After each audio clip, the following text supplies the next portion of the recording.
एक छोटे से शहर में रहते हैं पंडित जी, जो न तो पंडिताई करते हैं न किसी पंडित के घर पैदा हुए हैं, लेकिन फिर भी पूरा शहर और अब तो इंटरनेट की बदौलत जाने कहां कहां के लोग उन्हें पंडित जी के नाम से ही जानते हैं। उनका असल नाम तो ब्रजभूषण है। एक सरकारी ऑफिस में जिंदगी भर काम करने के बदले ठीक ठाक पेंशन लेकर रिटायर हुए हैं। घर में सिंपल सी वाइफ है, 2 बेटे हैं जो बड़े शहरों में अच्छे जॉब्स पर हैं। अब सवाल यह उठता है कि दुनिया, यहां तक कि उनकी पत्नी भी उन्हें पंडित जी क्यों कहती है। इसके पीछे एक कहानी जो कि पंडित जी, मेरा मतलब ब्रजभूषण जी के जीवन में घटी सच्ची घटना भी है। बात उस दौर की है जब हमारे देश में कंप्यूटर रेवोल्यूशन शुरू ही हुआ था। तमाम बड़े सरकारी ऑफिसेज में कंप्यूटर लगाए जा रहे थे और एम्प्लॉइज को उन्हें चलाना सिखाने के लिए ट्रेनिंग दी जा रही थी। ब्रजभूषण जी हमेशा से पढ़ने और नई चीजें सीखने के बड़े शौकीन थे। उन्होंने न सिर्फ लिटरेचर बल्कि रिलीजियस किताबें भी बड़े इंटरेस्ट से पढ़ी थी। बल्कि उनकी पत्नी के शब्दों में कहें तो रामायण और गीता तो वो घोट कर पी गए थे। अक्सर घर और ऑफिस की महफिलों में बहुत सुंदर शब्दों में रामचरितमानस की चौपाइयां और गीता के श्लोकों की बड़ी सिंपल और इजी एक्सप्लेनेशन देते थे। अब जब कंप्यूटर सीखने की बारी आई तो उन्होंने इसमें भी बड़े इंटरेस्ट के साथ पार्टिसिपेट किया, जबकि उनके साथ के बाकी लोग जाने क्यों बड़े बेमन से कतराते हुए ट्रेनिंग में हिस्सा ले रहे थे। उन्हें ट्रेनिंग देने वाली टीम कहीं बाहर से आई थी। 4 जवान लड़के जो शायद अभी अभी पढ़ाई पूरी करके निकले थे, इन्हें सिखा रहे थे। इस टीम में एक लड़का था जो बहुत कूल और काम नेचर का था। बड़े पेशेंस से इन लोगों को सिखाता था और कभी भी बेवकूफी भरे सवालों पर गुस्सा नहीं होता था। इस लड़के का नाम संदीप था। ब्रजभूषण जी को संदीप बहुत पसंद था। इधर कुछ दिनों से ब्रजभूषण जी देख रहे थे कि संदीप कुछ शांत सा रहने लगा था। उसके चेहरे पर हमेशा रहने वाली मुस्कान जैसे डिम सी पड़ गई थी। अक्सर कहीं खोया सा रहता और एक अजीब सी सैडनेस उसकी आंखों में बनी रहती। अब ब्रजभूषण जी एक्सपीरियंस्ड आदमी थे, जानते थे कि अगर इस एज में डिप्रेशन ने पकड़ लिया तो जिंदगी खराब कर देगा। इसीलिए उन्होंने संदीप से बात करने की सोची और एक दिन उसे डिनर पर घर बुलाया। संदीप आया और खाना खाने के बाद पंडित जी उसे साथ लेकर वॉक पर निकल गए। फिर बातों बातों में उसकी परेशानी का कारण पूछा, जिसे पहले तो वो टालता रहा, लेकिन फिर उसने अपनी परेशानी का रीजन बता ही दिया। दरअसल पिछले 5 सालों से संदीप किसी बड़े कंपेटिटिव एग्जाम की तैयारी कर रहा था और लगातार मेहनत के बाद भी तीसरी बार उसे फेलियर ही मिली थी, जिसने उसकी हिम्मत पूरी तरीके से तोड़ दी थी। उसे लगने लगा था कि उसकी जिंदगी के 5 साल बस यूं ही वेस्ट हो गए और अब उसका कोई फ्यूचर नहीं होगा। इतनी मेहनत के बाद मिले फेलियर ने उसे चौथे और आखिरी मौके के लिए भी मायूस कर दिया था।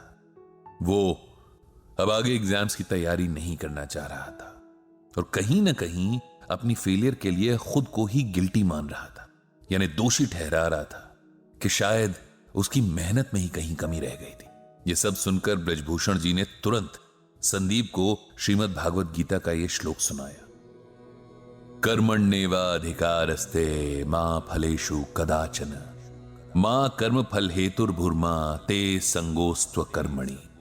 जानते हो संदीप, इसका मतलब क्या है, मीनिंग क्या है? यह श्लोक भगवत गीता के दूसरे चैप्टर का 47वां श्लोक है। जब अर्जुन रणभूमि पर अपने सगे संबंधी, अपने गुरु, भाई और दोस्तों को देखकर युद्ध छोड़ देना चाहते हैं, तब भगवान उसे गीता का उपदेश देते हैं। और गीता का यह श्लोक तो संपूर्ण गीता की समरी जैसा ही है। इसका अर्थ अगर समझ लें तो जीवन की सारी परेशानियां दूर हो जाएं। संदीप ने पूछा कि आखिर क्या है इस श्लोक का अर्थ और इसमें ऐसा क्या है जो आप इसे हर परेशानी का सलूशन बता रहे हैं? ब्रजभूषण बोले, इसका अर्थ है कि हे अर्जुन, तेरा अधिकार कर्म करने में है, उसके फल में नहीं। तू कर्म के फल के प्रति आसक्त ना हो या कर्म न करने के प्रति प्रेरित ना हो। सिंपल वर्ड्स में कहें तो हम में से हर कोई कुछ भी करने से पहले उस काम के रिजल्ट के बारे में सोचता है। जैसे बच्चे पढ़ाई शुरू करने से पहले फर्स्ट आने की विश करते हैं। बिजनेसमैन दिन की शुरुआत में ही शाम तक मटेरियल पूरी तरीके से यूज हो जाने की विश करता है। इंजीनियर नक्शा बनाने से पहले ही कोई मास्टरपीस बनाने की ख्वाहिश रखता है। हाउसवाइफ सब्जी काटने से पहले ही सोचती है कि आज का खाना खाकर तो उसका परिवार उसकी तारीफ करेगा। हर कोई अपने हर काम से अच्छे फल की उम्मीद करता है, जबकि हमारे हाथ में सिर्फ और सिर्फ अपना काम करना है। उसका रिजल्ट क्या मिलेगा, कैसा मिलेगा, कैसे मिलेगा, इस पर ना तो हमारा कोई कंट्रोल है और ना ही राइट। ये सुनकर संदीप बोला, अगर हम रिजल्ट की इच्छा ही नहीं रखेंगे तो उस काम के लिए मोटिवेशन क्या रह जाएगा? ऐसे तो हम कोई भी काम बस टाइम पास के लिए ही करेंगे, नहीं? ब्रजभूषण जी बोले, नहीं, इसका यह मतलब नहीं कि हम अपने काम में इंटरेस्ट ना लें या अपने एफर्ट्स में कमी करें। इसका मतलब यह है कि हम ये समझ लें कि हमारे कंट्रोल में सिर्फ हमारा काम है। उदाहरण के लिए, एक बच्चे का काम पूरे साल भर अच्छे से पढ़ाई करना है, लेकिन परीक्षा का रिजल्ट और भी कई बातों पर डिपेंड करता है, जैसे कई बार कॉपी चेक करने वाले के मूड पर भी। ऐसे में यदि नंबर उस बच्चे की एक्सपेक्टेशन से कम आ जाते हैं तो उसे ना तो अपनी एबिलिटी पर शक करना है, ना ही आगे मेहनत करने में कोताही करनी है। हमें हर हाल में अपना बेस्ट देना है।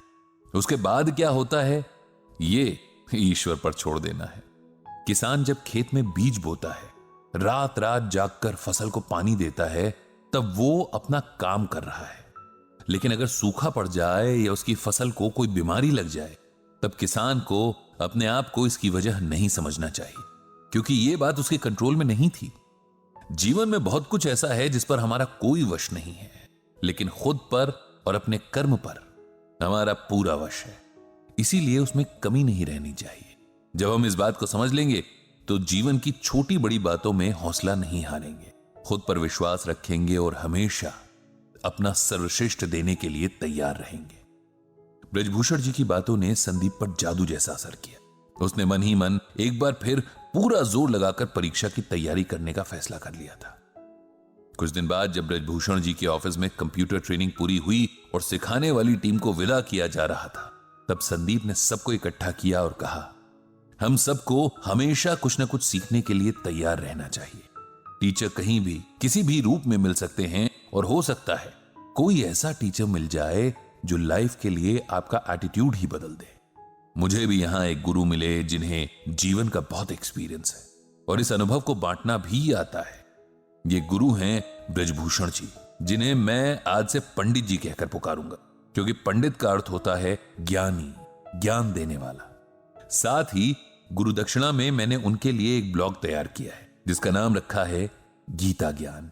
इस ब्लॉग से पंडित जी गीता के जरिए लोगों को उनकी परेशानियों में राह दिखा सकते हैं, उन्हें उम्मीद देकर नए ढंग से जीना सिखा सकते हैं। इस तरह उस दिन से ब्रजभूषण जी का नाम पंडित जी पड़ गया और उनका गीता ज्ञान ब्लॉग एक जरिया बन गया जहां लोग अपनी परेशानियां पंडित जी को लिखकर गीता के जरिए उनका सलूशन पा सकते थे।